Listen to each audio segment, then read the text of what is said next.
Ishwarchandra Vidyasagar ২৬ September ১৮২০ সালে জন্মগ্রহণ করেন। ২৯ জুলাই ১৮৯১ সালে তিনি মৃত্যুবরণ করেন।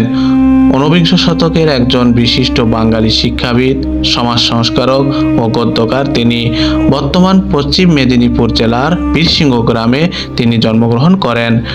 ঈশ্বরচন্দ্রের পিতার নাম ঠাকুরদাস বন্দ্যোপাধ্যায় এবং তার মাতার নাম হচ্ছে ভগবতী দেবী। ঈশ্বরচন্দ্রের প্রকৃত বা পারিবারিক নাম ঈশ্বরচন্দ্র বন্দ্যোপাধ্যায়।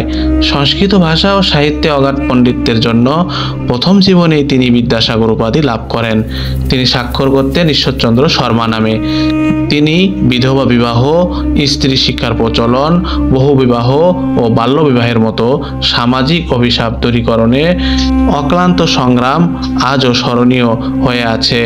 তার প্রচেষ্টায় বিধবা বিবাহ আইন পাশ হয় ২৬ জুলাই ১৮৫৬ সালে।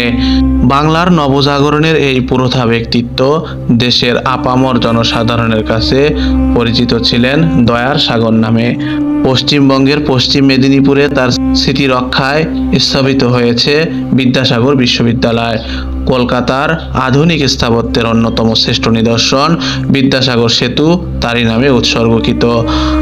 জন্মগ্রহণকালে তার পিতামহ রাজময় তর্কভূষণ তার বংশানুযায়ী নাম রেখেছিলেন ঈশ্বরচন্দ্র বন্দ্যোপাধ্যায়। তিনি ১৮৩৯ সালে সংস্কৃত কলেজ থেকে বিদ্যাসাগর উপাধি পান। তাকে বাংলা গদ্যের জনক বলা হয়। বাংলা সাহিত্যে জ্যোতি বা বিরাম চিহ্নের প্রবর্তক তিনি।